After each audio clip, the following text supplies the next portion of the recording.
ایک انہوں نے کہا کہ عمرے پہ ہم جاتے ہیں 10 دن مکے میں 10 دن مدینے میں، تو کیا قصر پڑیں گے یا پوری؟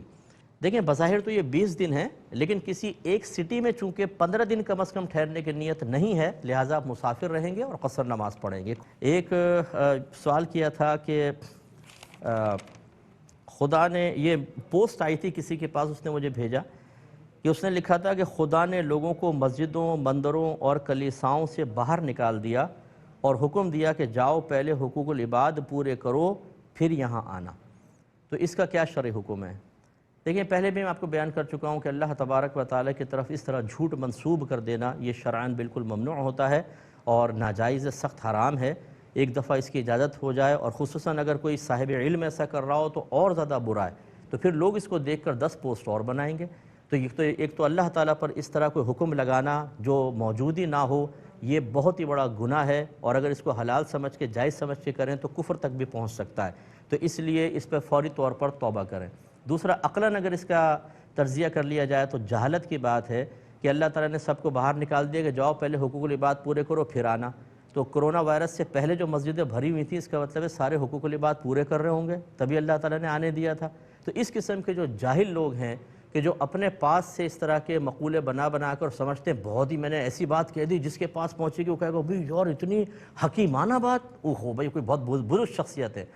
یعنی کئی لوگوں کو میں نے اس طرح پکڑا ہے کہ انہوں نے ایسا قول بیان کیا جیسے بزرگان دین کے اقوال ذرری ہیں، اور اتنا سطحی قسم کا کچھ انتہا نہیں۔ تو پھر جب ان کو تھوڑا سا کریدا تو ہاں جی یہ تو میں نے اپنے پاس سے بنایا تھا، تو یوں تاکہ یہ چل پڑے آگے اور اسی سے عزت نفس حاصل ہو جائے۔ آدمی کسی بھی طریقے سے مرکز نگاہ بننا چاہتا ہے، چاہے وہ 4 آدمیوں کے لیے کیوں نہ ہو، تو یہ جو شوق ہے نا، یہ بعض اوقات اس طرح کی چیزیں کریٹ کروا دیتا ہے کہ جو ہمیں کفر اور آخرت کی شدید گرفت تک پہنچا دیتی ہیں۔ جو ہماری بات سن رہے ہیں، میری گزارش ایسا نہ کریں، اور میرا یہ کلپ اگر ہو سکے یہ جو اس پروگرام کا اتنا حصہ نکال کر ایسے لوگوں تک آپ پہنچائیں کہ بھائی اس طرح کرو گے تو اپنی آخرت کی بربادی کا سامان ہوگا۔ ہم بعض اوقات اپنے دین کا کام کرنے نکلتے ہیں، علم بالکل نہیں ہوتا اور دین کا بیڑا غرق کر دیتے ہیں۔ جیسے کہ دیکھیں آگے بہن نے کویسچن کیا تھا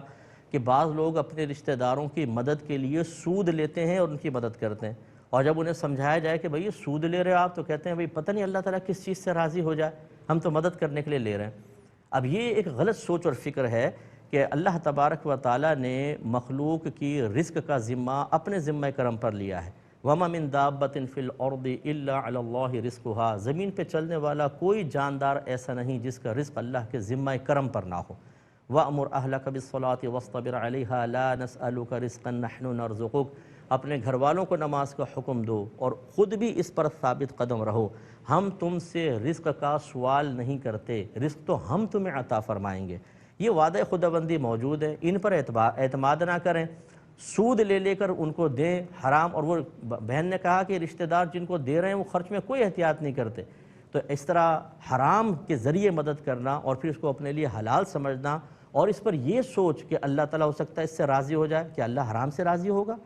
جس کے بارے میں نبی کریم نے فرمائے کہ ایک سود کا درہم لینا دینا ایسا ہے، جیسے مفہوم بتا رہا ہوں، جیسے اپنی والدہ کے ساتھ زنا کرنا۔ اتنی شدید حرمت اس کی بیان ہوئی، مذمت بیان ہوئی، اور آپ نے شاید اللہ اس سے راضی ہو جائے۔ یہی اتنی بڑی بے ادبی ہے کہ ایسے شخص کو تجدید ایمان اور تجدید نکاح کرنا چاہیے۔ تو حقیقتاً یہ سود لے کر مدد کا تو ایک بہانہ ہوگا، اپنے لیے یہ بہت سارے کام کرتے ہوں گے۔ اگر یہ تحقیق کر لیں آپ تو آپ کو پتہ چلے گا کہ اگر 1000 روپے سود لیا ہے تو 25 روپے ادھر دیں گے، باقی اپنی ضرورتیں پوری کر کے، اور لوگوں کی تنقید سے بچنے کے لیے ناقص اور بوگس اور بیہودہ دلیلیں دینا کہ جس کے ذریعے شاید لوگوں کی زبانیں بند ہو جائیں، اور شاید ہو جائیں، لیکن اللہ تعالیٰ کے قانون تو نہیں بدلیں گے۔ تو یہ مرنے کے بعد پتہ چلے گا کہ کس قدر عذاب مول لیا تھا۔